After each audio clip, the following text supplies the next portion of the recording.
Si te gusta Biografías en Singular, puedes mostrar tu apoyo en forma de like, dejando un comentario, reenviando un episodio o suscribiéndote al canal. Y no olvides darle a la campanita. Gracias.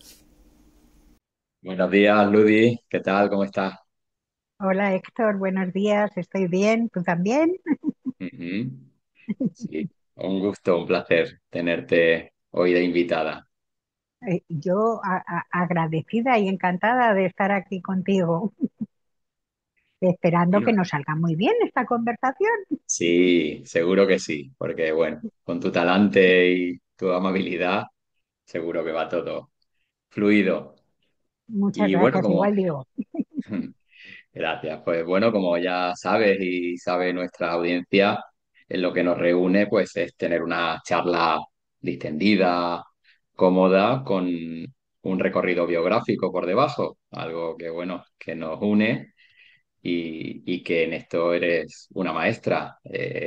Bueno, en estas líderes, ¿no? Fuiste pionera en España de traer el trabajo biográfico hace ya varias décadas y bueno, hoy nos gustaría conocer de tu propia vivencia, ¿no? Con tus propias palabras, cómo se dio este recorrido, que es el punto, el nexo que tenemos en común, el trabajo biográfico, pero bueno, todo un recorrido vital que hay detrás con ese alma que está ahí pujando por abrirse camino en el mundo y, y ofrecer, ¿no? Al final la posibilidad, lo que has tenido de poder dar toda esta búsqueda interior, ¿no? De alguna forma de volver al otro, ¿no? Entonces, pero bueno, no vamos a adelantar mucho aquí, no vamos a hacer...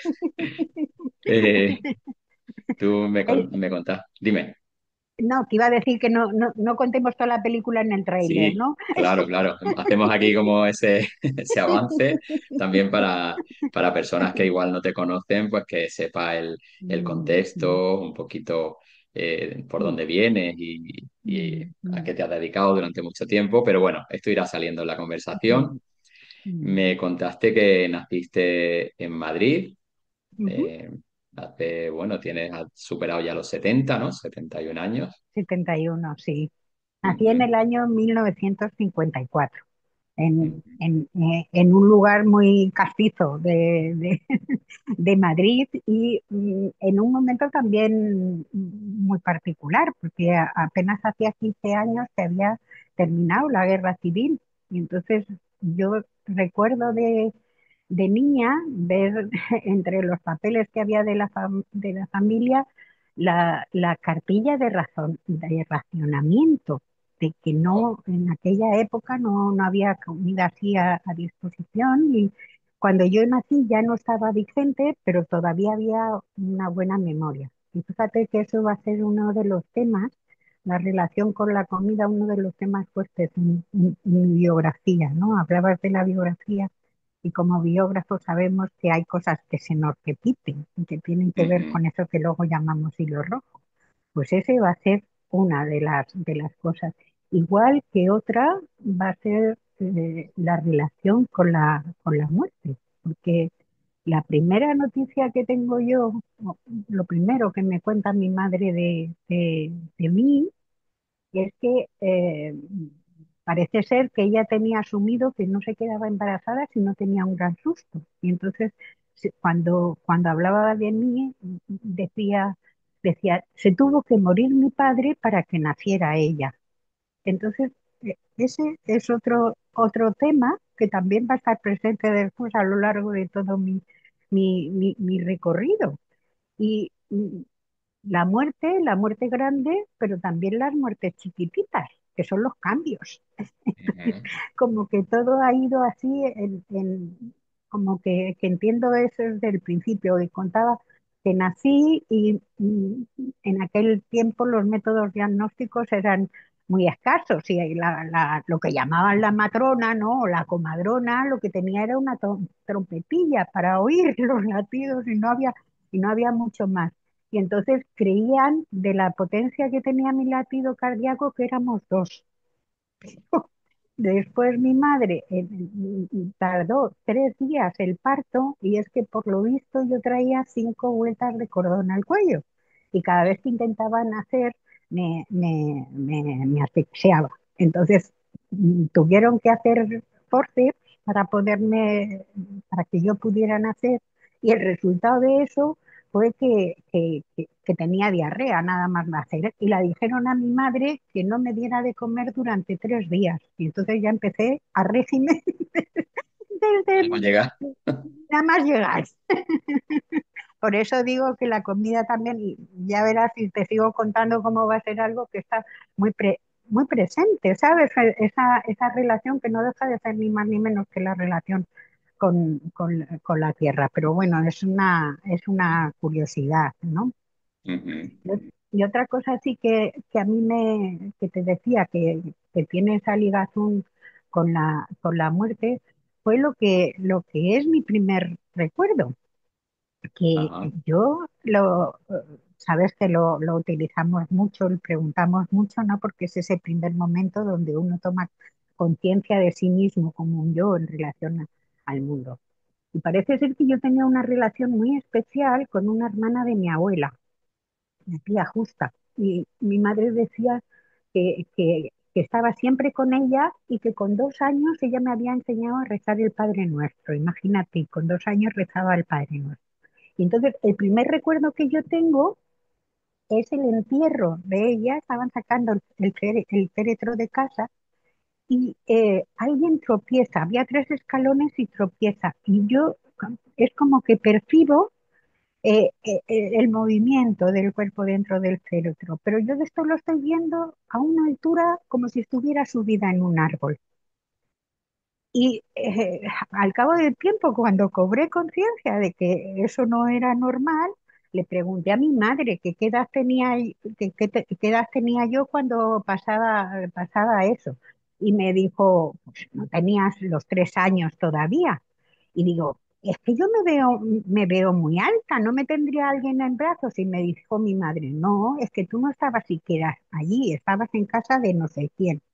Entonces, para mí ese es un hecho muy curioso también en mi biografía, y el que luego he estado atenta cuando la gente me cuenta ese primer recuerdo suyo, de decir, fíjate que la conciencia ni necesariamente necesita estar, ¿no? Y hay gente que te cuenta ese primer recuerdo y te dicen, me veo jugando, y dices, ¿desde dónde te miras? Dices, desde atrás, ¿no? Y me veo. Entonces, Sí, sí, sí que es muy curioso y esas son cosas que te digo sí. que para mí sí Muy, son muy mm, muy significativas, ¿no? Mm, interesante y relacionado también, como decías al principio, con la muerte, ¿no? También como sí, un sí. elemento ahí Un que se elemento, repite. fíjate, yo diría de toma de conciencia, ¿no? De cambio de conciencia.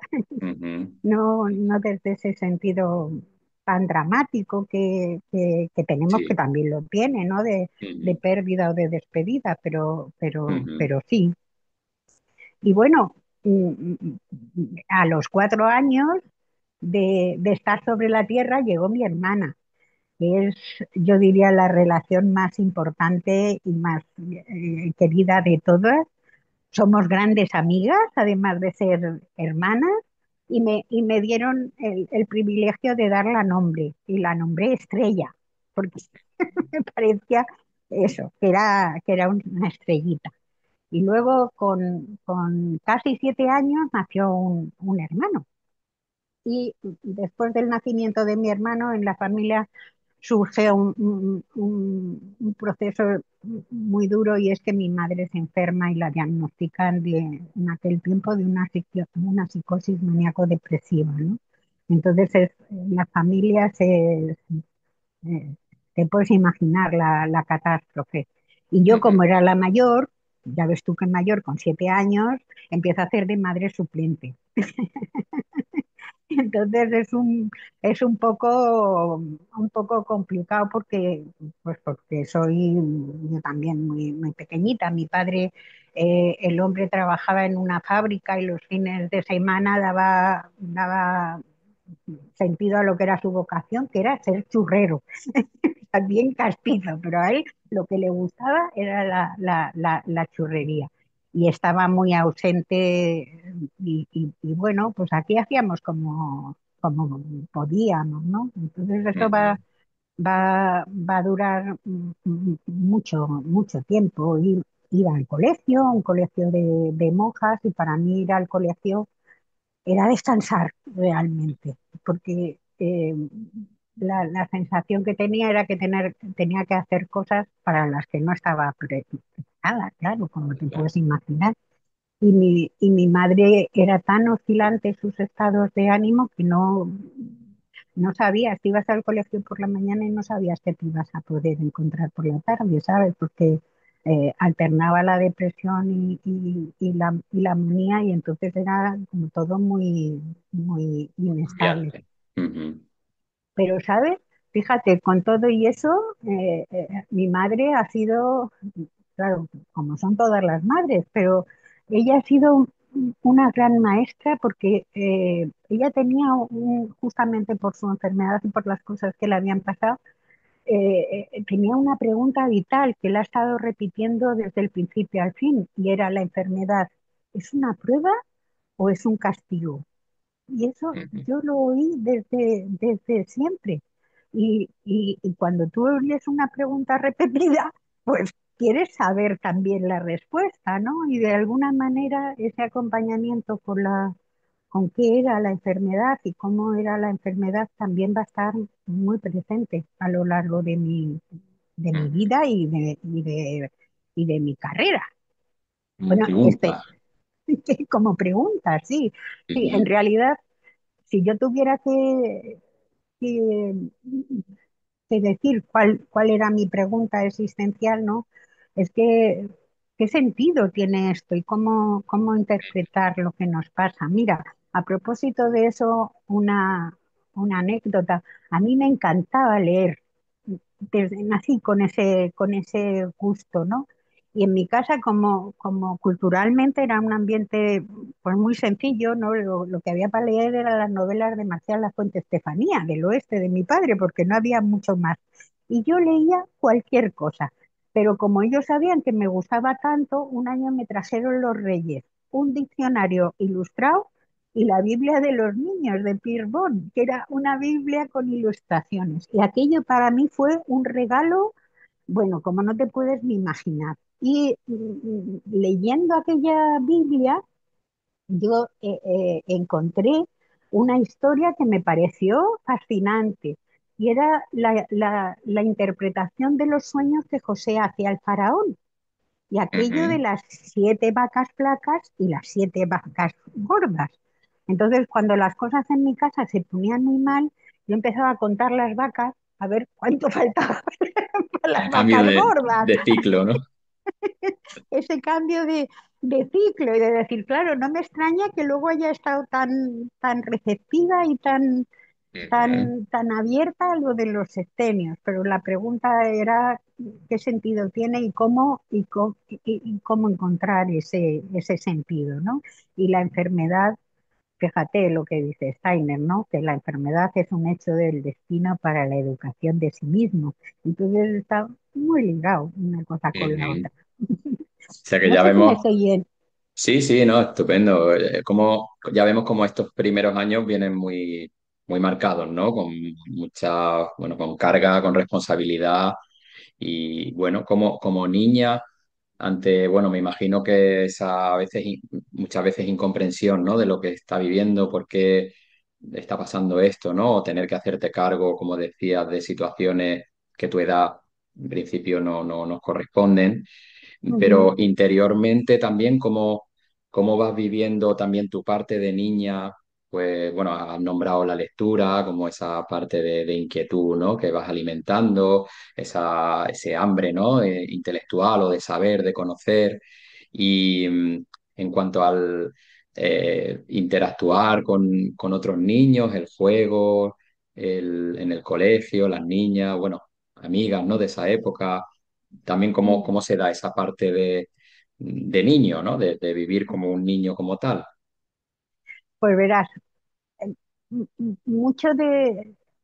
Yo espero que no resulte un cuento de Dickens lo que estoy contando, porque lo he vivido, pero te decía que en el colegio era el descanso realmente, ¿no? Porque fuera era la responsabilidad.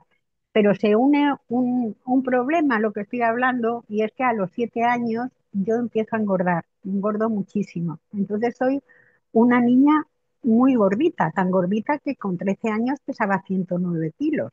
Entonces, imagínate en el colegio un niño gordo lo que es para otros niños, porque ni ujú, corres tanto, ni saltas tanto, ni por el estilo.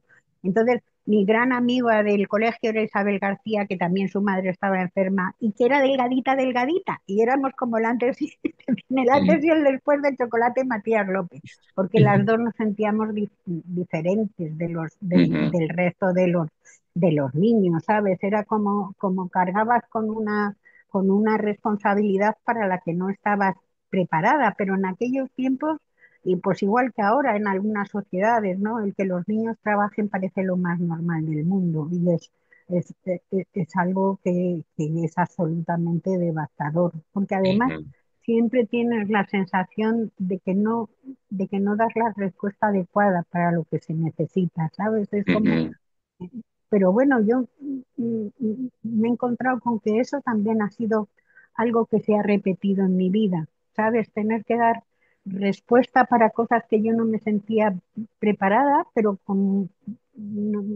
debe ser la elección que yo he hecho de esa Olivia. encarnación, Ujú. pero bueno, que llego antes quizá que otras personas a algo que después se va a popularizar, ¿no? Por ejemplo, lo de la Ajá. biografía que decías, yo la conocí y empecé a trabajar hace 38 años con ella, el Ujú, trabajo biográfico, o sea, ujú. imagínate, ¿no?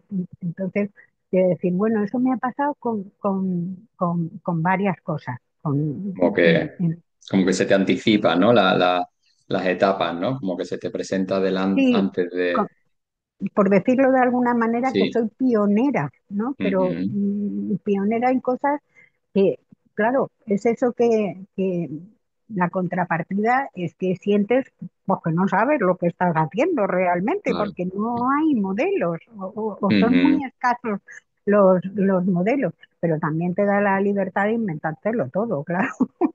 claro, está todo por hacer, ¿no? Muy bien. ¿Y cómo a nivel académico, Ludi, cómo vas en esa etapa primaria, secundaria, ya como Mm, el segundo, tercer sextenio? mm.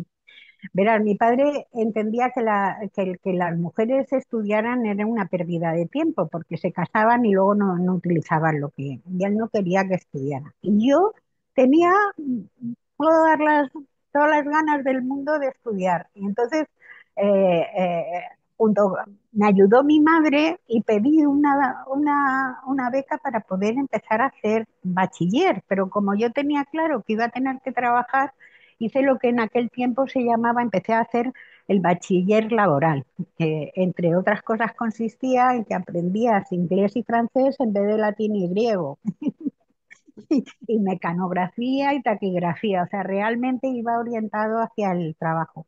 Pero resultó que a mi padre le despidieron de la fábrica en la que estaba, le dieron una pequeña indemnización y entonces puso una tienda de frutos secos y aceitunas, pero no, aquella tienda nunca dio realmente dinero y entonces fue a trabajar a la churrería y la que regentaba la tienda era yo. Y entonces con 13 años me encontré siendo la empleada, la que hacía las compras y las ventas, imagínate. Lo bueno que tenía aquel sitio, donde solo cerrábamos el día de Navidad y el día de Año Nuevo, todos los domingos, todos los días del año, todos los festivos, trabajaba allí, estaba de 9 a 8 de la tarde allí, era que conecté con algunas clientas que me prestaban libros, que era lo que a mí me gustaba. Y como no había mucho trabajo, leía, leía, leía. Y allí debí leer, pues, el Así habló Zaratustra de Nietzsche con 14 años, ¿sabes? Que yo no entendía nada por qué le llamaba un superhombre si me parecía más malo que arrancado. Entonces, realmente a nivel académico ha sido como autodidacta y muy, muy iba a decir caótica, pero no sé, que he leído cosas que no correspondían a mi edad, pero siempre estaba presente ese interés. Y el bachiller, como te digo, lo dejé en tercero, no pude continuar y luego, con 17 años, lo que intenté después de dejar la tienda, que duró 4 años, ponerme a estudiar. Y entonces ahí conecté con un lugar que se llamaba Besana, que era una escuela del Opus Dei, que estudian formación profesional, y el curso que estaba abierto era un curso de auxiliar de clínica. Y entonces pareció que pegaba con todo, claro, porque como te decía, la enfermedad había tenido mucho peso y ser auxiliar de clínica y trabajar con la enfermedad parecía lo normal. Y ahí me di cuenta que tenía habilidades, claro, como cuidadora, y una profesora que fue muy importante también lo pensó y hizo los pasos para que me dieran una beca. Tenía que estudiar cuarto, pero me daban una beca para estudiar ATS, pero mi padre no lo permitió. Y entonces, eh, bueno, después me metí en una formación profesional en la primera promoción experimental porque querían la carrera de ATS era una carrera de tipo medio y la querían poner a profesional, meterla en formación profesional.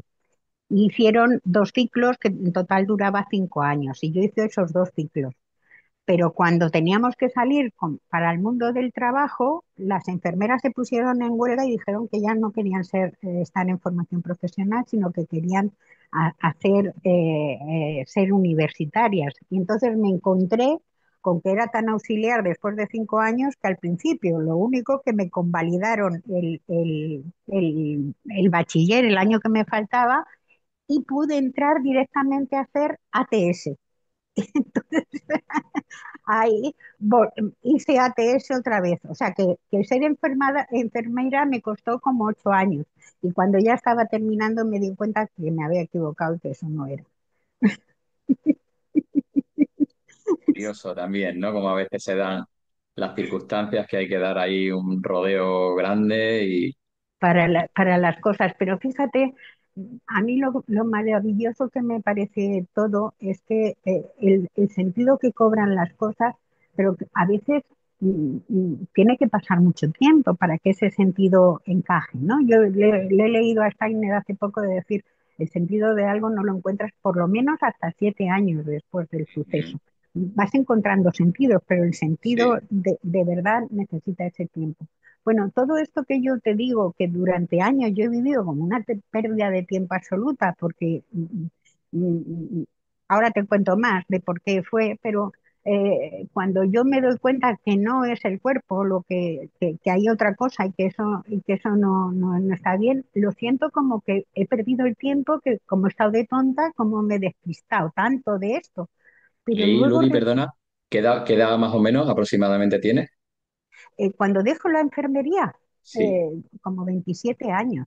Ujú. Ya llevo en ese momento, ya llevo trabajando 11 años casi, ¿sabes? Como auxiliar y como enfermera, porque como te digo que siempre me ha tocado hacer cosas especiales. Yo trabajaba en lo que ahora es el Hospital Provincial, el Gregorio Marañón, de aquí de Madrid, entonces se llamaba Francisco Franco. Y en ese momento yo entro con mi titulillo de auxiliar de clínica, pero estudiando eso otro que tenía en el hospital infantil y me colocan en el servicio de urgencias, pero allí no había enfermeras tituladas. Quien hacía de enfermera era otra persona y yo.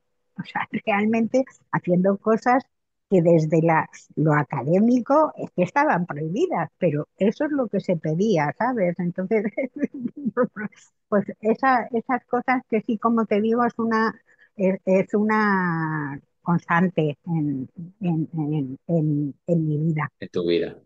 Sí, Y ahí hablabas de que entonces, el cuerpo te das cuenta que no es lo no, único. Ujú. Más que lo único, es que yo me voy a enfermar.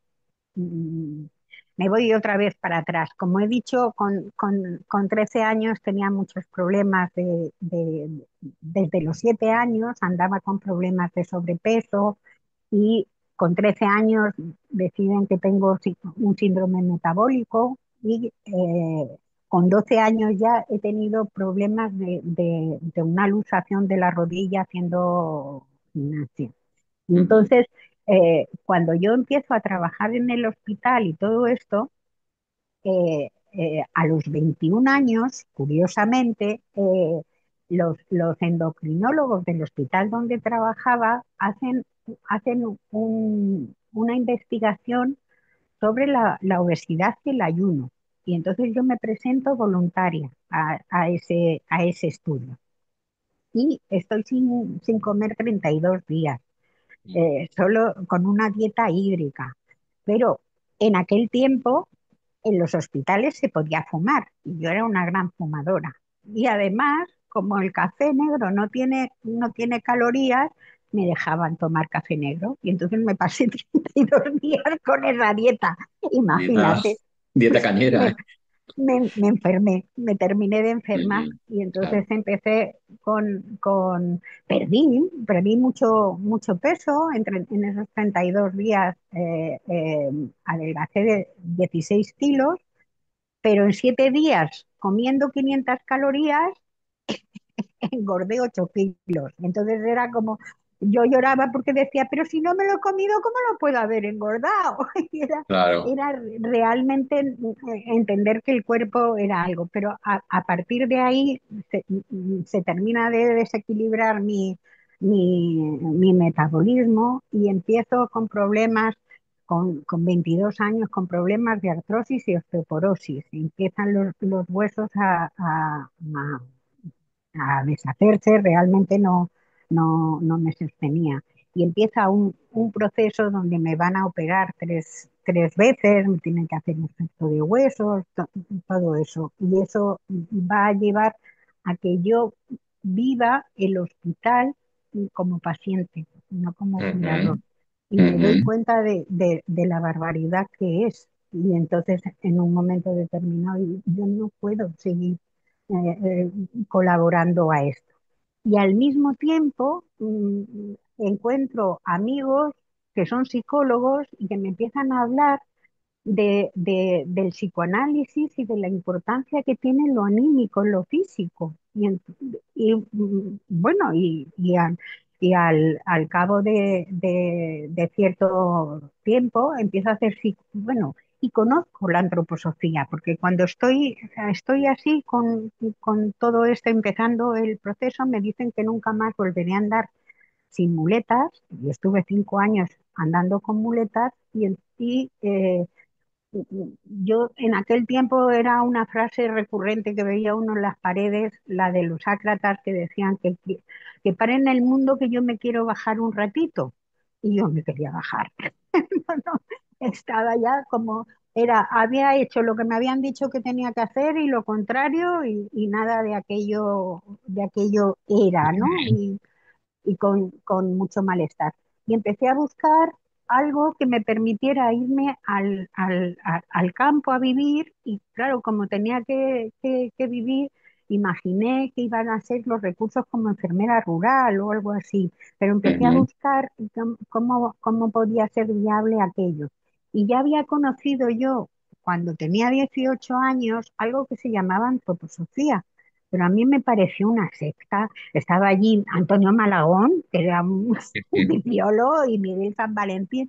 Y yo decía, esto es cosa de estos, a mí esto no me ¿Cómo lo interesa. conociste? ¿Cómo se dio, Ludi? Así por Porque, medio de porque alguien, algo casual, así. sí, mira, Ana López Barraza, Antonio Malagón, Miguel Ángel San Valentín, Daniel San Valentín, todos éramos amigos del barrio, ¿sabes? Vivíamos a 2 calles. Yo era de los mayores y Ana era de los pequeños, y Antonio era de los mayores, era más mayor que yo todavía un par de años, pero estábamos pues por lo típico de los amigos del barrio y de los amigos de tus hermanos. Entonces que cuentan que habían visto una cosa muy interesante y nos dan, cuando empieza justo con Sandra Iste, y cuando te digo con esos 18 19 años, yo me quedo con la idea de que la humanidad tiene que salvarse, que no evolucionar, sino salvarse, y que o nos salvamos todos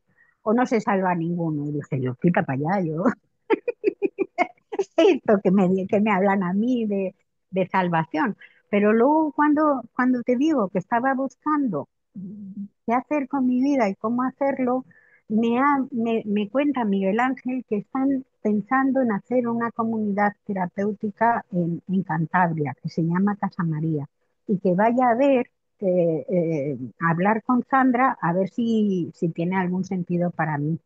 Y entonces me voy a hablar con Sandra y Sandra me pone en las manos la Teosofía de Rudolf Steiner. Y para mí aquello fue como agua en el desierto.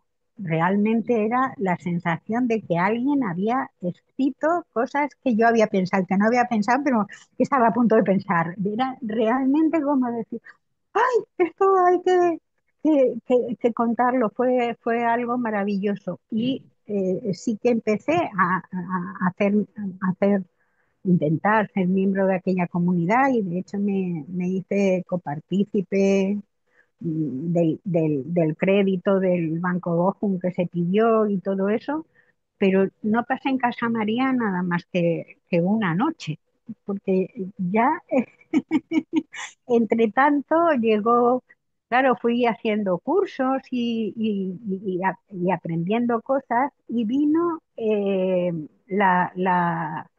la doctora Baldini, Uni Baldini, aquí a dar una charla. Ella trabajaba en una comunidad terapéutica que se llama Siebenberge en Alemania y hacían un trabajo con toxicómanos. Y en aquellos tiempos, estoy hablando de hace 40 años, fíjate qué novedoso, que les cambiaban la, la, la pena de cárcel por la terapia, ¿no? Y entonces Ujú. ella, claro, hablaba de la terapia como un proceso, eh, no, no solo como resultado de una patología, sino como algo que tiene que ver con ese desarrollo del ser. Y a mí aquello fue como yo quiero devolverle al mundo que la vida tiene sentido, aunque como decía Santa Teresa, Dios escribe derecho con renglones torcidos.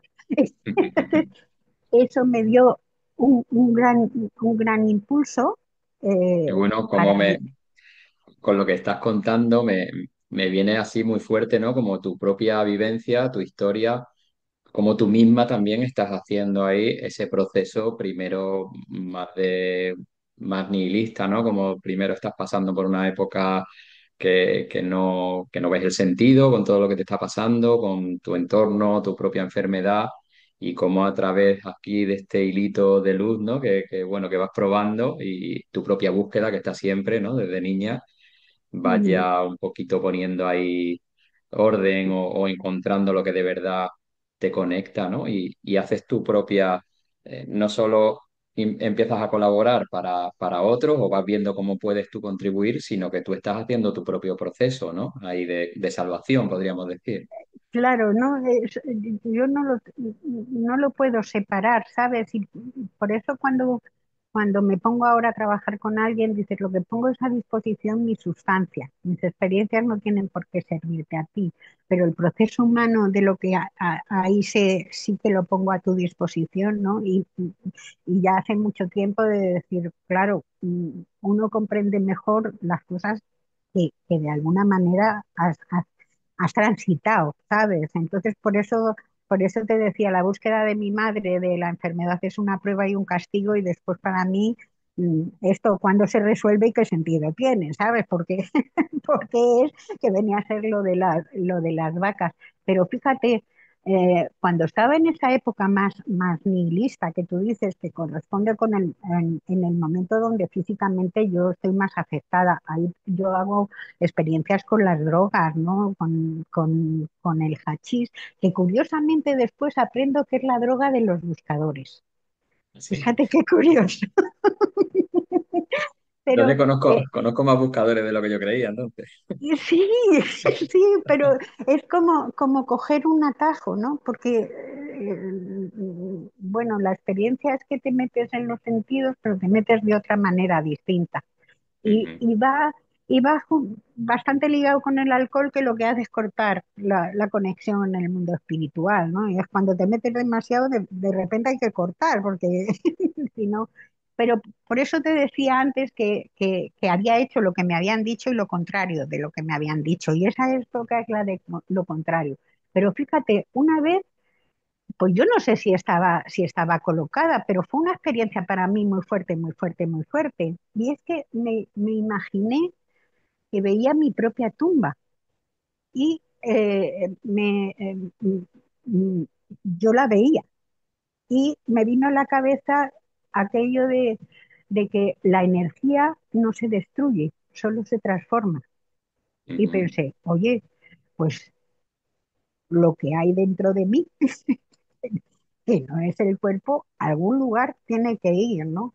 Por eso, ya en aquellos tiempos, la espiritualidad, por mi lado, trataba de satisfacerla con cosas como los Sanrampa, que era lo que estaba de moda, el Meinecker y los platillos volantes, cualquier cosa que diera, que tratara de explicar esas preguntas vitales, que ya te digo que con la teosofía se responden de pe a pa, y algunas experiencias que había, que había vivido, es como que me las contaba Steiner, ¿no? Entonces ujú. me tuvieron que parar porque yo hubiera salido con la teosofía a predicar al mundo.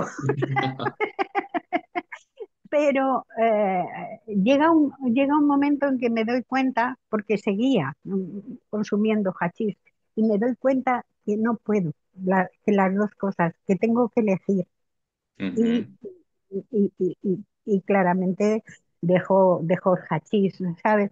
Por eso el tratar de dar ese sentido, o transmitir que la vida tenía sentido con los toxicómanos, es que me parece que es como que van encajando ujú. Las las piezas, piezas sí. una detrás de otra, ¿sabes?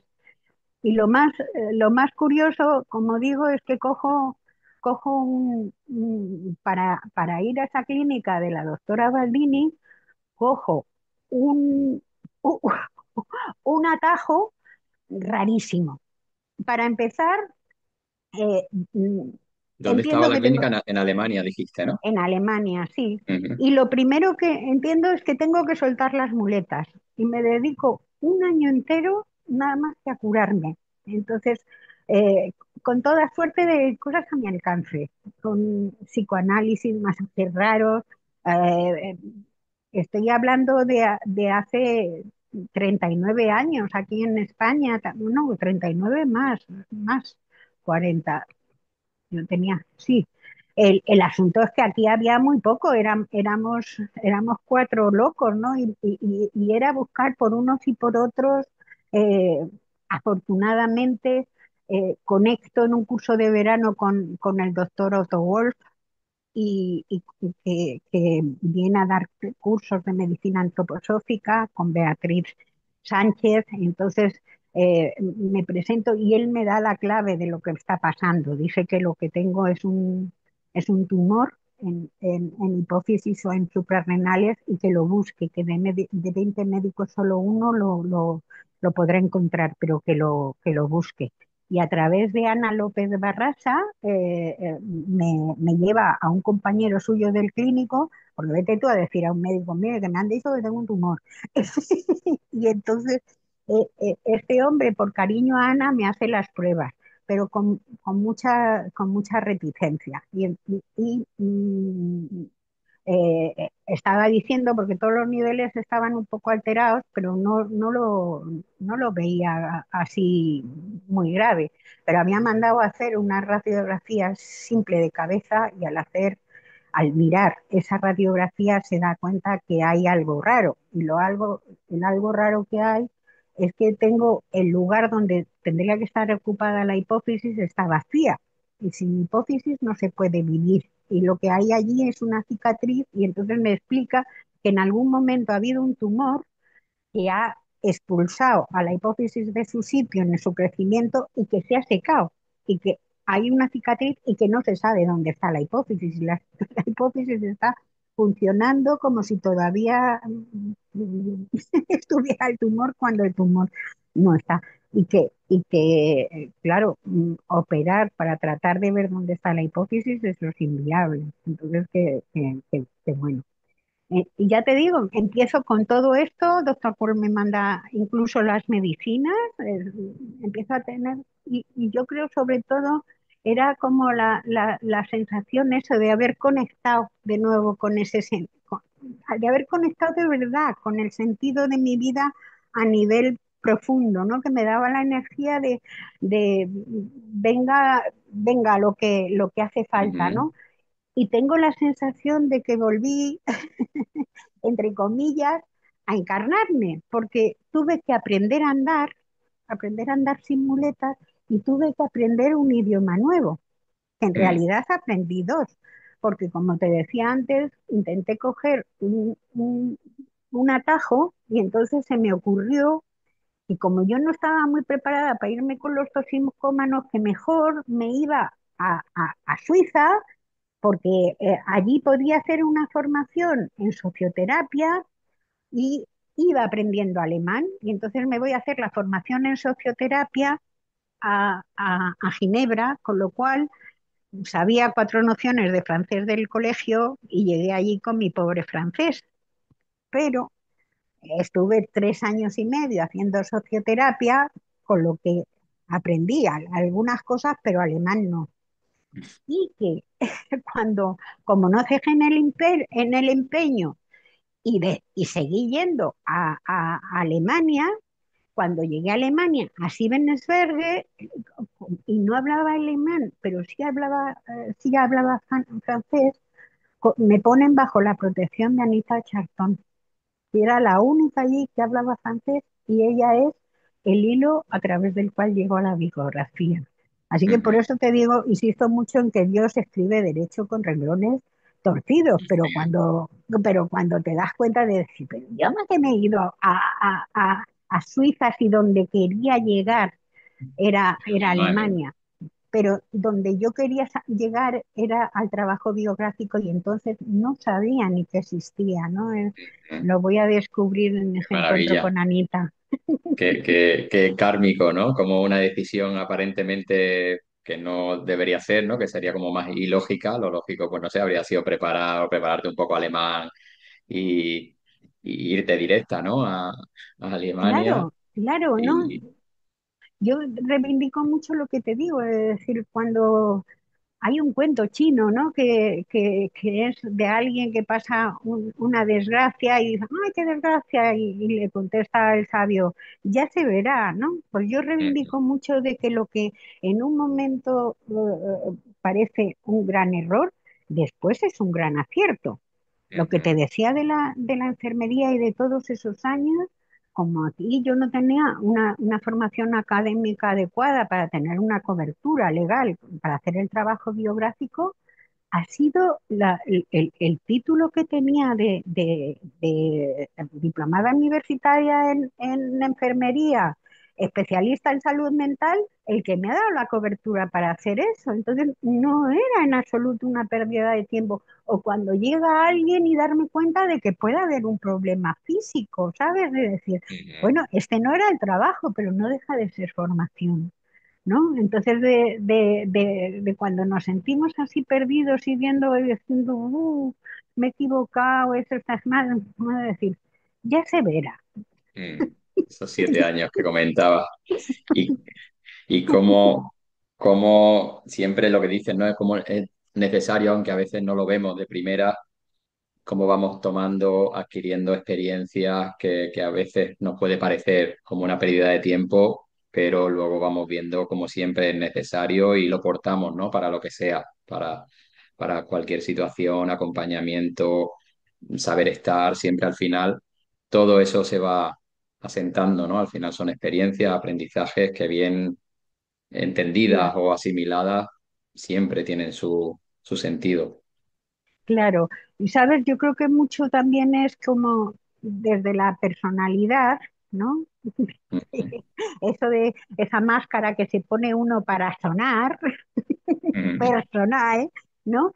Eh, ahí sí puedes decir que no, que es un error, pero para que el ser resuene se necesitan muchas experiencias. Entonces, es como yo la percepción que tengo es que somos polifacéticos y necesitamos muchas diferentes posibilidades, ¿no? Y ujú. desde nuestra cabecita del siglo XXI parece ser que es solo una cosa para siempre y plana. Lineal. Ujú. No, no es así, es Y mucho más no lo, flexible y mucho más, todo mucho más múltiple, ¿no?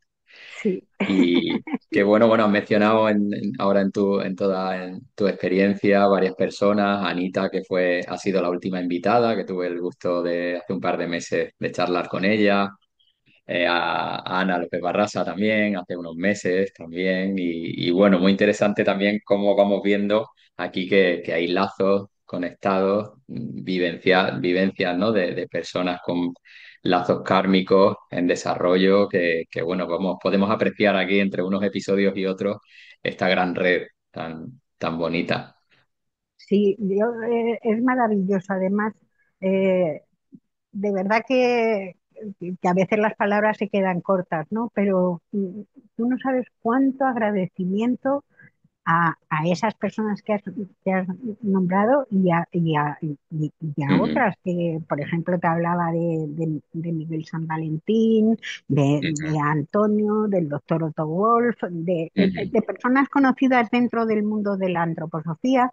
En esta formación que te digo que hice en Ginebra, tuve profesores de lujo, Actin Florides, el doctor Trailer, gente muy y todos, y cómo han influido todos en mí, ¿no? Cómo te das cuenta de eh, eh, cómo ese encuentro con ellos te hace irte descubriendo a ti mismo y esos cambios de conciencia tan grande, ¿no? Después de volver a España fue en aquel momento Miguel Fraguas, que no sé si lo conoces, es un médico que ya ha fallecido, y fue la sensación de encontrarme con un hermano, fue la primera ujú. persona que me permitió en la clínica que tenía entonces, empezar a trabajar con el trabajo biográfico, porque al llegar aquí hace 38 años nadie sabía lo que era el trabajo biográfico y yo tampoco sabía explicarlo muy bien, ¿sabes?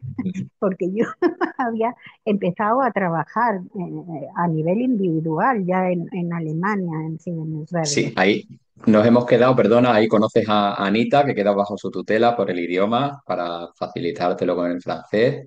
Y ahí estáis en Suiza, No, estamos en Alemania, en estamos Alemania ya, vale. en el Bodense, al lado del lago Constanza. Anita Ujú, es una institución, como te decía, para toxicómanos y se funcionaba en pequeños grupos y Anita era la responsable de uno de esos grupos. Y ajá, entonces a mí me ponen como becaria, por así decirlo, como practicante en ese grupo, gracias a que ella acepta hacerse cargo de mí tomarte porque estaba muy deficiente con el idioma, con el ¿no? idioma. ¿Y ahí qué edad tenía, Rudy? 33 años, Vale, 33. curiosamente. Y ahí es donde El conoces el trabajo trabajo. biográfico. Sí, empieza, Anita lo cuenta muchas veces, que ella estaba yendo al Emerson a formarse y yo con toda la, la desfachatez, porque otra cosa no, yo me quedo, me quedo como responsable del grupo, al que entendía apenas en alemán para que ella pueda ir a hacer esa formación. Y entonces la digo, explícame lo que es el trabajo biográfico. Y me dice, pues la mejor manera es que lo hagas, que hagamos un trabajo biográfico contigo y empezamos a hacer ese trabajo biográfico.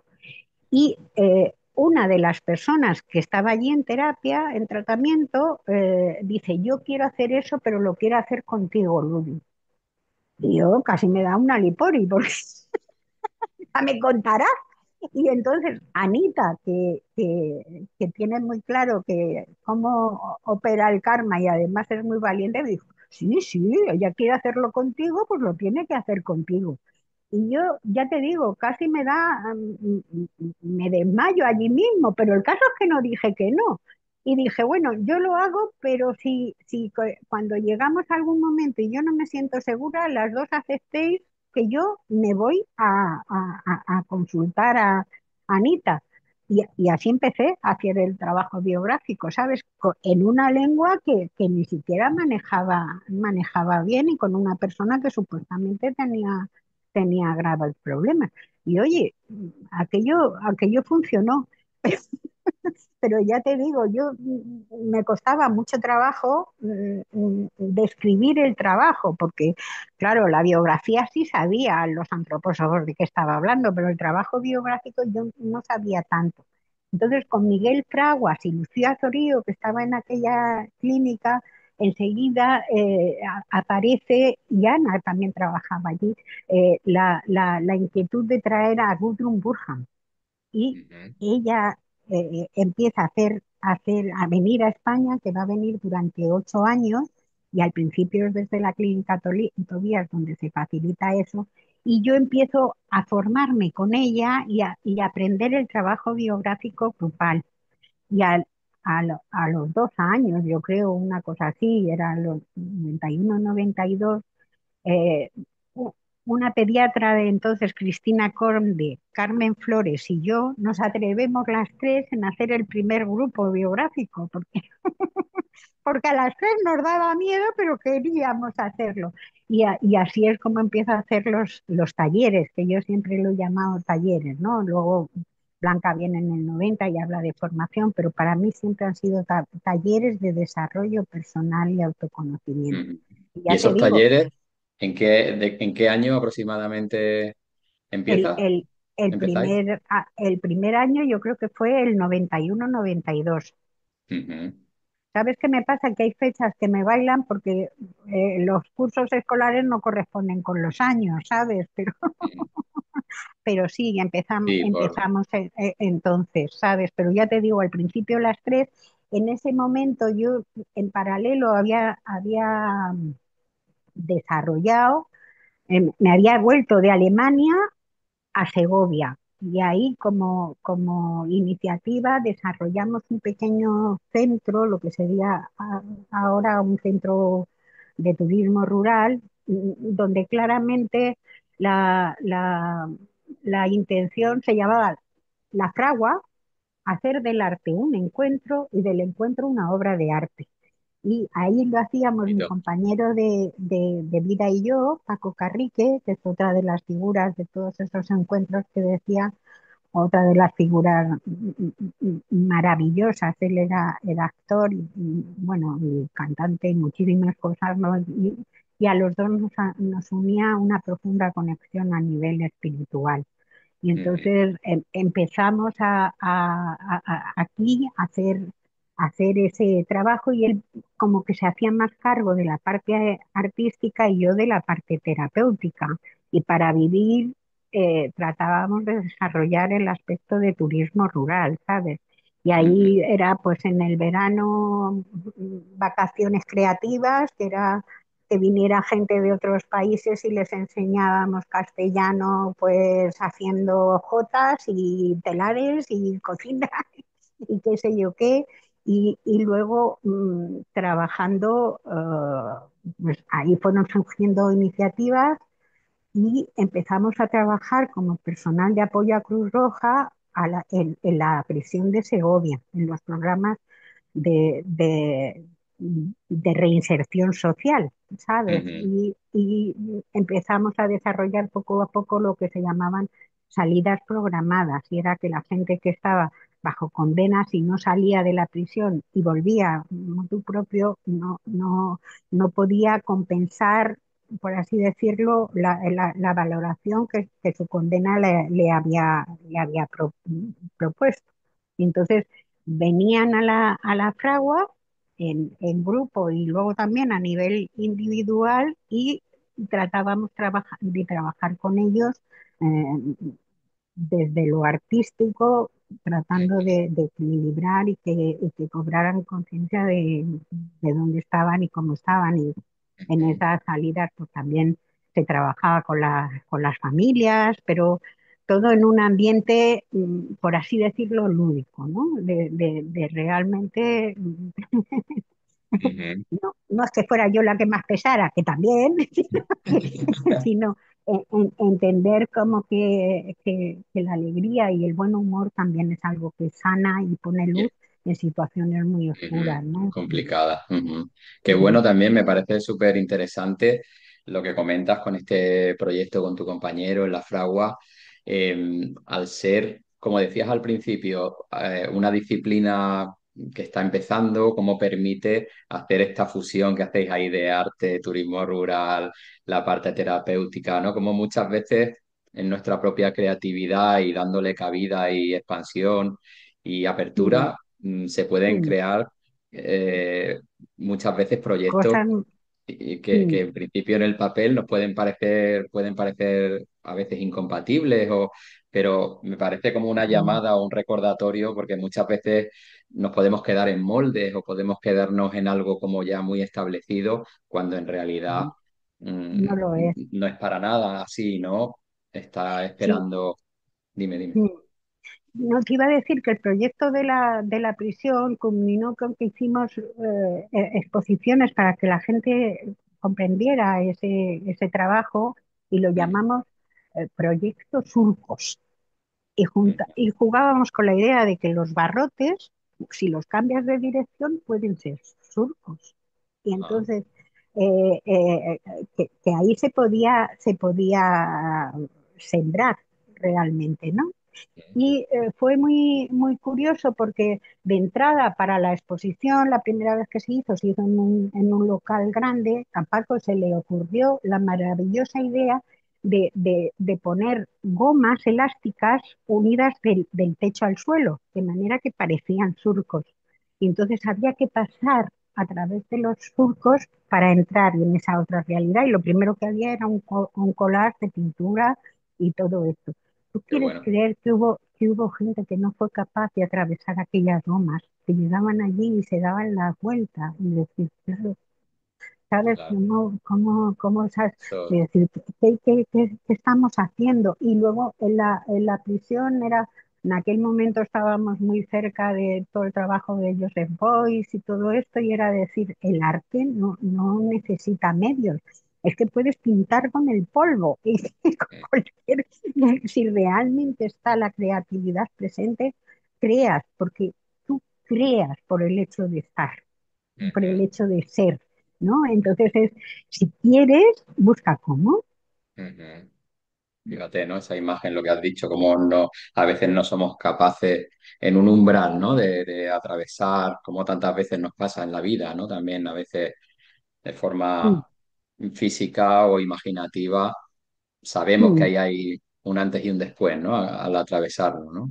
Y bueno, todo mm, esto que estás comentando del arte también, tan mm, necesario y tan mm, vivificante, como es una vía tan mm, necesaria para el ser humano, ¿no? De expresión y de mm, experiencia, ¿no? Para poder mm. ser humanos al final, ¿no? Una... Claro, para hacernos llegar a ser humanos, ¿no? Ujú, Pero mira, se me viene a la cabeza que te quiero contar, ¿no? Que durante todo este tiempo, que va a durar con Paco 12 años, eh, en este proyecto a nosotros no nos pagaban, pues el proyecto era, y estábamos mínimo tres personas, a lo mejor 100.000 pesetas al año, pero es que el sueldo de entonces eran 100.000 pesetas al mes, o sea, imagínate que daba a veces ni para los materiales. Entonces, la fragua tampoco era muy bollante económicamente, con lo cual había que trabajar afuera para sí, ganarte la vida. Yo ujú, cuando empecé a trabajar aquí en Madrid con Miguel Fraguas, venir a trabajar, a hacer trabajo biográfico, me costaba 500 pesetas, porque no me hacía para cubrir los gastos que aquello me costaba. Y entonces era todo el tiempo lo de decir, ¿cómo pongo junto lo que quiero hacer con lo que puedo hacer? Y a mí lo que me pasó, es que me llamaron para trabajar en una granja escuela, ¿sabes? Yo había aprendido en Suiza la manufactura de la lana y monté un taller para enseñar a los niños a, a hilar, teñir y tejer. Y estaba en los meses de marzo a septiembre allí trabajando con los niños, que allí llegaban a pasar hasta 1.200 1.300 niños por temporada. Y yo algunos los tenía una hora, no tenía más, pero tenía todo ese trabajo de con las manos así, que era lo que me ayudaba a subsistir físicamente. Y al mismo tiempo también salieron unas oposiciones de animador sociocomunitario y nos presentamos Paco y yo y íbamos por los pueblos de Segovia haciendo las cosas que hacíamos. Yo hacía talleres de autoestima, que yo sigo pensando que era el alma de razón y corazón, y vestidos para los gigantes de las fiestas. O sea, Y Purrí.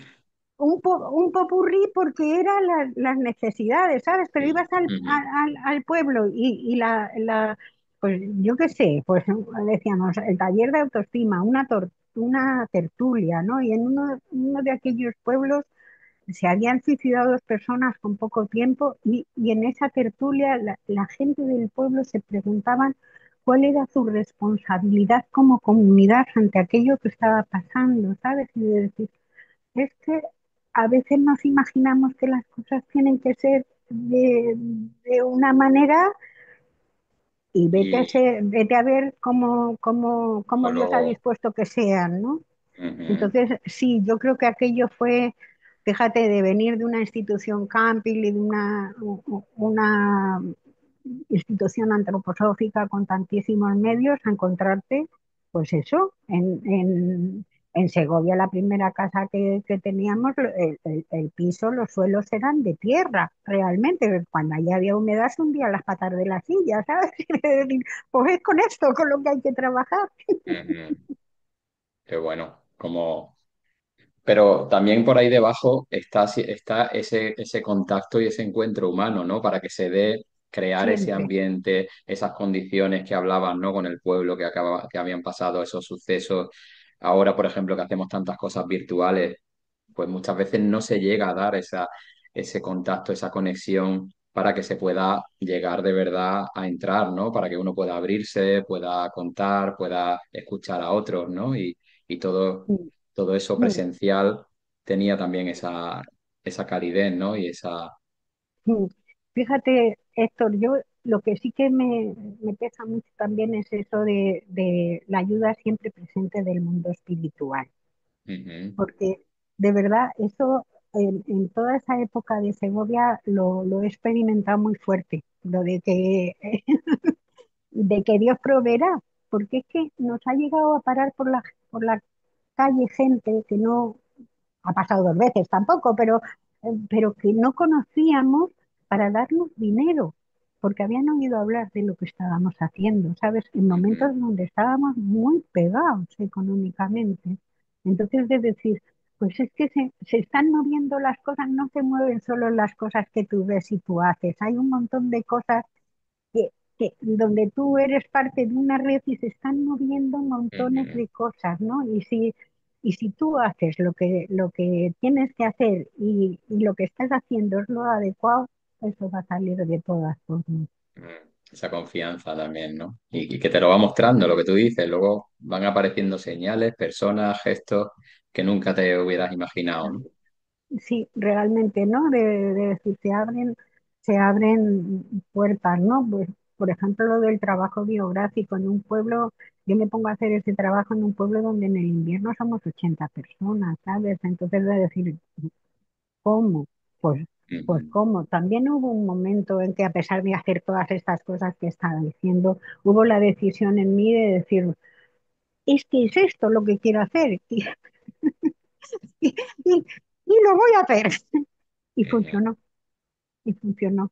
Y a partir de ahí, pues empecé a ganarme la vida. Eso me permitió salir de la casa Fíjate, al primer sitio donde trabajé afuera era en una habitación alquilada donde una de las personas de la cárcel rehabilitada que necesitaba ayuda para el alquiler me posibilitó esa habitación. Ahí fue mi primer despacho.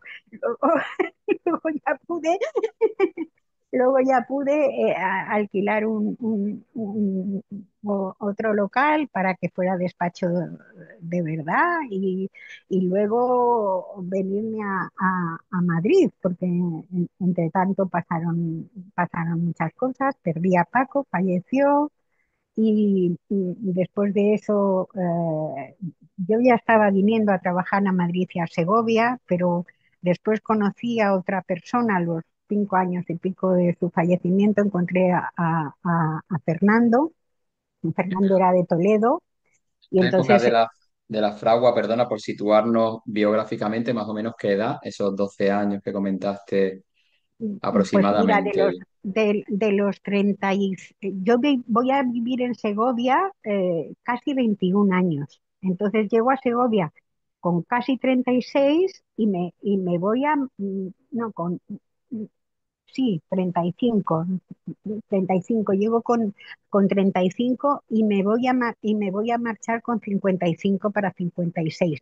Y la fragua toda esa época son los 12 primeros años. Entonces, pues son del 89 al 2000 más o menos. 2001. Ujú, Porque esto de la cárcel que te estoy contando también son periodos que se van alternando, no está todo el tiempo ni empieza al principio de la fragua. Mm. ujú. Vale, entonces, bueno, ya estamos en esta época que me dices que ya puedes, que te alquilan la habitación, que luego tú ya puedes también alquilar Sí, otra y empezar profesionalmente. Y ahí ya eso, que sería 50 y poco, 50 y algo. no, cuando empiezo, sí, cerca no, yo diría que son con 45 así, Ah, porque vale. estoy en Segovia mucho tiempo con el Ah, iba despachito, Segovia ¿sabes? y Madrid.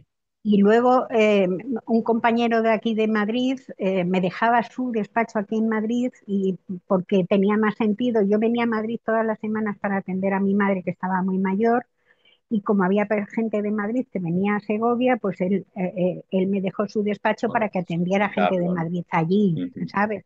Y luego con el tiempo con él alquilo un despacho aquí en Madrid también en la calle Mayor y ahí es en el 2004 me parece, 2005, ujú, cuando fui ese ujú. despacho. Voy a estar muchos años, luego de la calle Mayor me voy a Carretas y ya todo el tiempo desde que alquilamos el despacho de la calle Mayor, a pesar de que yo en ese momento vivo en Toledo, ya el trabajo se centraliza principalmente en Madrid, aunque sigo yendo una vez a la semana a Segovia. Ujú. Y hará como 10 años, una cosa así, cierro lo de Segovia y me centralizo únicamente en el Madrid. trabajo aquí en Madrid. ¿Y cómo vives, Ludi, esos primeros años ya de, digamos, ya más centrada, especializada en trabajo biográfico, más enfocada, podríamos decir, con la sociedad española de esos principios 2000 que bueno, son hace ya 20 y algo años, pero cómo encuentras pues al ser humano español en ese principio de los 2000 que estamos todavía, podríamos decir, a nivel general, como en una época bollante, en expansión, cada uno con sus preguntas, con sus sucesos, cómo percibes tú individualmente esos encuentros, lo que hace el trabajo biográfico, lo que puede hacer, vas viendo ahí como herramienta, cómo lo vives, cómo vas percibiendo tú esos años. Verás, yo trabajo biográfico, empiezo a hacer, como te digo, la clínica Tobías, porque después es tener un lugar propio para hacer ese trabajo, pero yo no dejo de hacer trabajo biográfico desde que vuelvo a España, que es el principio de los 80. Entonces, Vale, o imagínate. sea que todavía más. Para mí sí que hay un gran cambio. Por ejemplo, Era, al principio, yo tenía una excesiva, quizá, precaución en hablar de lo espiritual, porque estaba recién muerto Franco, hacía muy poco, y ya sabes la obsesión que tenía con la masonería, y en aquel momento Mm. tres personas era ¿cómo se llamaba? Algo ilegal, que Sí, no se podía como, hacer, sí, sí, sí. y era como, uy, con piedra de plomo no vaya a ser, a ver quién me escucha, quién lo hace. Luego, esto que te digo de lo espiritual, de repente hay con la transición y todo eso, es como que empieza a haber una apertura enorme, cuanto más extravagante, mejor, con aquello de la movida, y poco a poco empieza a haber una apertura hacia cosas espirituales. Yo no sé si te acuerdas, pero empezaron a salir en la tele programas donde hablaban con los muertos, y Sí, se sí, hablaba sí. de la reencarnación, con una alegría tremenda, ¿no? A un nivel muy, muy, si quieres, demasiado superficial o demasiado light, pero de repente cosas que habían estado muy herméticas, Ujú, eh, eran de dominio público, ¿sabes? Pero eso también había, como, a ver cómo digo esto, como determinadas ideas que eran difíciles de reencauzar, ¿no? Pues por ejemplo, eso de que si has sido malo en una encarnación, a la siguiente te encarnas en el insecto, ¿sabes? O cosas de este tipo, ¿no? ujú. Y mm, no sé, pero es como poco a poco sí notar que había una apertura, y que se alejaba. No sé si era este aspecto el que me preguntabas realmente, ¿no? Pero que empezaba a aparecer la posibilidad de entender lo espiritual desde algo que no fuera lo religioso, y, Ujú, y ujú. entender al ser humano de otra manera, ¿no? Ajá, más amplia, ¿no? Ujú. Mucho más Y sí, de amplia. una forma seria, ¿no? Y no en Claro, plan entretenimiento ni... más profunda, ¿no? Ujú. Fíjate que, por ejemplo, la psicología transpersonal en el mundo aparece casi cuando yo, en los años 50, ¿sabes? Ujú. Entonces, Sí, sí, muy reciente, y claro. es muy reciente, entonces las cosas llegan, y ese trabajo biográfico, yo te he contado ese encuentro con Anita, pero tuve la gran suerte de estar con Liebig en un seminario, y era, madre mía, qué regalo, pero es que llevaba en ese momento en el mundo 20 y poco años desarrollando él también ese trabajo, ¿sabes? Ujú. Bueno, y a Gudrun, claro, es que has conocido a todos los Si es que iniciadores, ¿no? he tenido una suerte. Le he debido dar mucho trabajo al ángel de la guardia de decir, a ver, esta loca, ¿para dónde se me va? Qué bueno. Y entonces te estabiliza ya en Madrid de una forma y esta, digamos, esta recta de estos últimos años, Sí, como, mira, yo conozco a Fernando, como te decía, en el sí. 2005, y me voy a vivir a Toledo, y él, me caso con él el 12 de septiembre del 2009, y el 11 de enero del 2010 fallece. Y entonces yo me quedo absolutamente devastada. Y en ese momento la casa donde ahora estoy, que era la casa donde vine cuando tenía 9 años, se queda vacía, porque mi madre está ya en una residencia y ha habido un inquilino. Y entonces yo en ese momento, es que necesitaba cariño y consuelo, porque estaba, pues eso, sintiéndome muy, muy vulnerable, y cómo es posible que me pasen 2 veces la misma cosa y me vuelva a quedar sola. Entonces me vengo aquí, y a partir de ese momento se me ha ido la idea. Héctor, ¿qué me has preguntado? Sí, los últimos años me contabas que habías conocido a Fernando, que bueno, te Sí, viene, ¿cómo han sido estos últimos 20 años? dale. Entonces, después del fallecimiento de Fernando, para mí es muy claro que es en Madrid donde quiero estar, no porque me guste estar en Madrid, porque pierdo todo el contacto con la naturaleza que he tenido en Segovia y en Toledo, pero necesito el abrigo y el apoyo que me va a dar la cercanía con mi hermana y mi familia. Que Ujú, realmente en ese momento me siento muy vulnerable y necesito ese apoyo. ujú, Entonces, eso me hace apostar fuertemente con que es aquí donde voy a desarrollar el trabajo, a pesar de que yo también hacía estos talleres que estamos diciendo de trabajo biográfico, no he dejado de hacerlo nunca, pero mi columna fuerte de trabajo es el trabajo individual desde siempre, ¿no?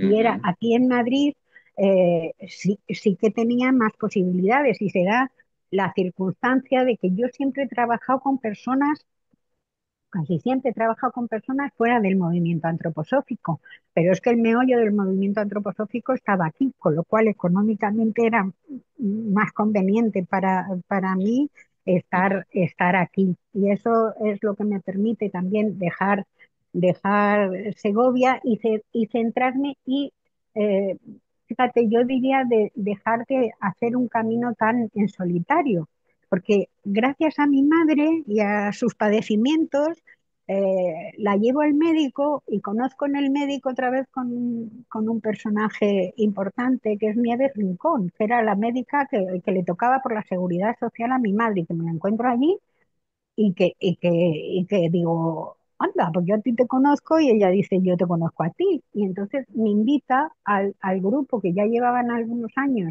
en Vallecas, y que hoy se llama Rafael Vallecas, es un grupo de servicio para trabajar con los difuntos, ¿no? Y empiezo a trabajar ahí y eso me hace reconectar con esa otra línea que decía de la muerte y que ahora, ¿no? Me doy cuenta que está llena de sentido también con el trabajo que he ido desarrollando y que estoy investigando sobre la biografía nocturna. Entonces, como que ahí realmente la vuelta a Madrid me lleva a otra etapa, ¿no? Han sido años también, muchos años en esa construcción y tratar de poner en marcha Advoae, ¿no? Con las compañeras, y estos últimos años ha sido el irme poniendo en segunda ya, línea de eso, ujú, ¿no? Era como asumir que ya soy la abuela de la ujú, biografía y que me toca hacer ese papel que hacen los abuelos, de dejar que sean los que ahora les toca quien hagan y guardarse sus opiniones en el bolsillo para todo. Y luego darse cuenta de que hay algunas cosas que las hacen mucho mejor que tú, sin ninguna duda. Así que gracias por ello. No, bueno, gracias, Ludi. Además, eso estás poniendo en hechos, pues, en hechos concretos, pues una trayectoria y mucho contenido, mucha información que a los que venimos detrás, pues nos alumbra también, ¿no? Y nos inspira y nos trae mucha riqueza, ¿no? Y mucha variedad, nos trae alegría y eso, mucha inspiración. Y también, ahora que lo han nombrado, el tema de la biografía nocturna, también para, bueno, personas que no saben o que no sabemos mucho en qué consiste, por si quieres contar un poquito así por encima para si alguien tiene interés también y, bueno, saber este trabajo que estás desarrollando. Mira, lo voy a contar de una manera como muy superficial, pero yo creo que es profunda igualmente, ¿no? Yo Ujú, me he pasado muchos años que hablaba de la biografía y sin darme cuenta que al menos un tercio de la biografía nos la pasamos dormidos. Y entonces de decir, ¿y eso qué es? Y un buen día decir, ¿y qué pasa ahí? ¿No? Porque hablamos de la biografía diurna, pero es de la biografía que nosotros tenemos conciencia. Y cuidadito con esto de conciencia, que yo he llegado a dilucidar que a veces decimos conciencia y tendríamos que decir información, ¿no? Pero, de decir, pero yo no he trabajado con bastante profundidad con las personas, porque siempre piensas que el recorrido biográfico tiene que ver con el pasado, con el presente y con el futuro. Pero ¿qué pasa con ese tiempo donde yo no tengo conciencia? Porque sigo vivo. Y curiosamente estoy vivo al lugar donde voy a ir cuando esté muerto. De otra manera y con otra intensidad, pero lo podemos decir de otra manera. Es que yo, entre comillas, me muero cada noche para poder traer los impulsos de futuro cada mañana. Y Ujú, se puede a través de ejercicios que da Steiner y cobrando conciencia y trabajando con eso, cada vez ser más consciente y completar más lo que tiene que ver de verdad con mi biografía, no con el ujú, trabajo biográfico, sino con mi propia biografía, ¿no? Y ahí, de nuevo, como no estoy solo, estoy cada noche con todas las jerarquías, con todos los difuntos y también con los vivos, pero estoy en otro estado de conciencia y entonces pasan, pasan cosas que ujú. muy importantes. Muy bien. O sea, como Más o incorporar de una menos forma, sí, de una forma consciente esa otra parte que normalmente que vaya en paralelo, em- empezar pero a cobrar conciencia, porque vuelvo a decir, cuanto más dormido estoy, más inconsciente es, ¿no? Pero, por ejemplo, sí que se puede empezar, y lo recomienda Steiner, empezar con el poner atención en esos pasos de umbral, que es de estar despierto a estar dormido y de estar dormido a estar despierto. Entonces yo puedo empezar a trabajar con eso, ver la relación entre los sueños y la vida diurna, puedo hacer un trabajo que normalmente cuando solo hablamos de biografía diurna no hago, ¿no? A uno le claro, llama la atención cuando tiene un sueño, pero solo quiere saber lo que significa el sueño, ¿sabes? mm, No realmente eso cómo habla. Y, por ejemplo, yo puedo aprender delante de un sueño, me puedo entrenar, según dice Steiner, a ver si es algo que tiene que ver con el cuerpo o es algo que tiene que ver con los sucesos que han aparecido o es algo que está implícito a otro nivel. Y entonces hay un trabajo enorme para hacer ahí y para investigar, pero claro, ujú, estamos en ese mundo del subconsciente y del inconsciente, ¿no? ujú. Pero también muy Qué bueno. ayudados y muy protegidos. Y Y entonces, súper. Ujú. sí, Sí, para sí. mí fue muy, Ah, has hablado que la última persona que habías entrevistado es Anita, y yo sé Sí, que la primera fue José Manuel. José Manuel. correcto. Y las Sí. dos son personas muy importantes en mi vida. Y entonces, Ujú. esto de la biografía nocturna, yo se lo comenté a José Manuel un día tomando una cañita. Y José Manuel se lo contó a Caro Hernández, la de Palabra de Rudolf Stein. Y entonces Ajá. Caro Hernández me hizo una entrevista como hoy tú para que le hablara de este tema. Y, ¿sabes? A raíz de esa entrevista hubo personas que me buscaron, porque ahí estaba claro que yo decía hay que investigar y eso hay que hacerlo. Y llevamos, ahora será el tercer curso, iba a decir el tercer año, donde Ujú. estamos 22 personas trabajando en grupo para trabajar con esto. La biografía Entonces, nocturna. nocturna. Pero lo hacemos, claro, desde tratando de tener como un eje donde podernos apoyar, ¿no? Y es el compromiso de poner esas experiencias nuestras a disposición de los otros sin juicio y de manera lo más, iba a decir aséptica, pero lo más limpita posible. Y trabajar con los ejercicios que llaman complementarios, ¿no? Y con la retrospectiva, con el escribir los sueños. Y estamos ahí entre todos, trabajamos con conferencias de Steiner y vamos buscando, realmente es un Bueno, trabajo de investigación. Y eso también ha dado para mí algo que me llena de orgullo, ¿sabes? De orgullo, espero que sea bueno, que no sea de demasiado ególatra. Y Ujú, es que me han buscado alguna persona del otro lado del océano para hacer ese trabajo individual con ellos. Son tres nada más, ¿no?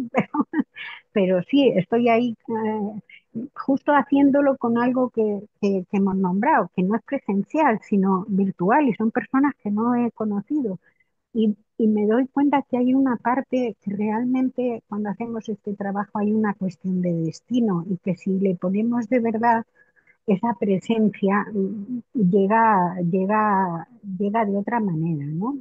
Y otra cosa que me da mucho gusto es que, como te decía, mi vida a nivel económico ha sido muy como muy cogida por la necesidad de ganar dinero y todo eso.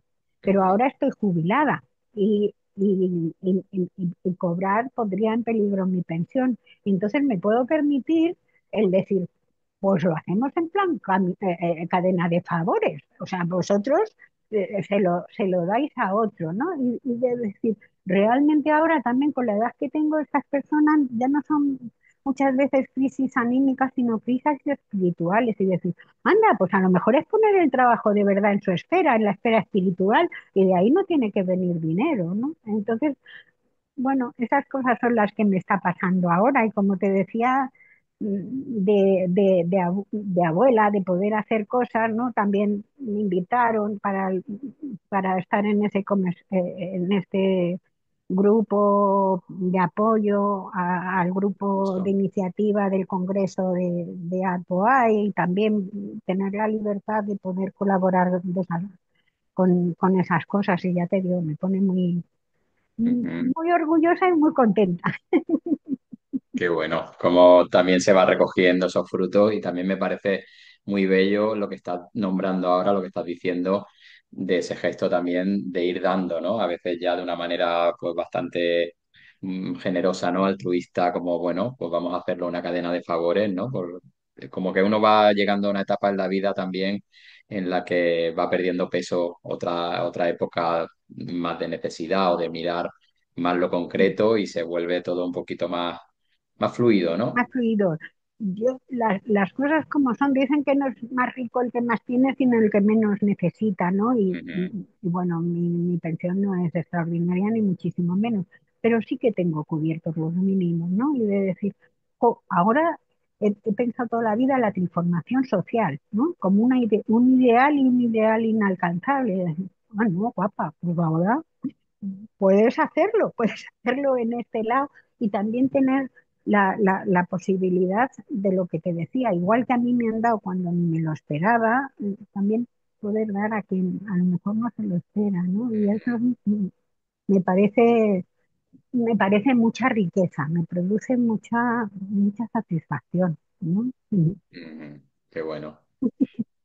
Bueno, Rudy, pues qué bueno, la verdad es que qué ratito más agradable y también en bueno, en la propia experiencia a mí me gustaría comentar que bueno, tuvimos una charla hace unos días también para preparar este encuentro y cómo me contaste algunas cosas de vivencias tuyas personales, particulares y tomarlo como ejemplo porque muchas veces la imagen que podemos tener de una persona, ¿no? La que tengo yo así en general de ti, de que te conozco de hace varios años, ¿no? Pues de una persona pues súper amable, muy risueña, y luego no sabemos muchas veces detrás, ¿no? Vivencias que cada uno pues ha tenido que soportar y llevarlas y sobrellevarlas.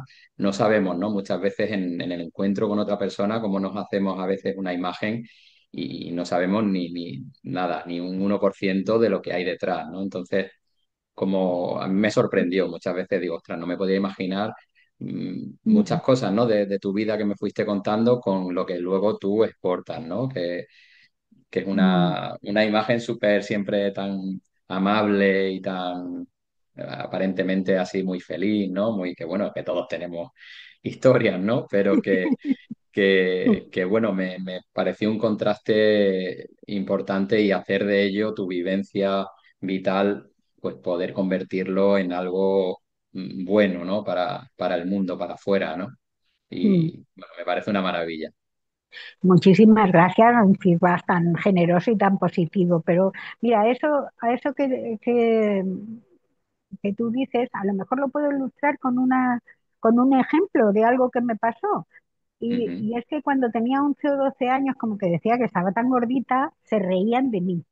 Y de repente descubrí que yo podía ser muy graciosa. Y entonces internamente decidí que era mejor que se rieran conmigo que se rieran de mí. Y luego me pasó toda la vida tratando de ser risueña y ya me sale solo. O sea, Creo, natural, sí. sí, creo que es eso también, ¿no? Que nos van, como decía, los renglones torcidos de Dios, ¿no? Las experiencias y esas elecciones que, oye, con 11 años yo no tenía mucha conciencia. Supongo que me lo traía de otra vida, ¿no? Pero Ujú, gracias a ese choque con las cosas, puedes desarrollar otras, ¿no? Y eso sí que vuelvo a decir que para mí es lo que da ese sentido de la vida, que es y el encuentro, ¿no? El encuentro entre los seres humanos, que son a los espíritus que quieren servir. ujú. Bien entendido que presididos por el Cristo, claro. Pues muchísimas gracias, Ludi. Como tarde, nos veremos el año que viene en el Congreso en Cuenca. Para quien nos esté viendo, pues que anunciamos aquí, todavía creo que está a punto de salir ya la página web, Mm, que el año que viene en Cuenca, España, se va a celebrar el Congreso Internacional de Trabajo Biográfico, por si sí, alguien de quien nos vea está interesado y bueno, que va a ser un encuentro estupendo. fabuloso. Y es en torno a Pentecostés, ¿no?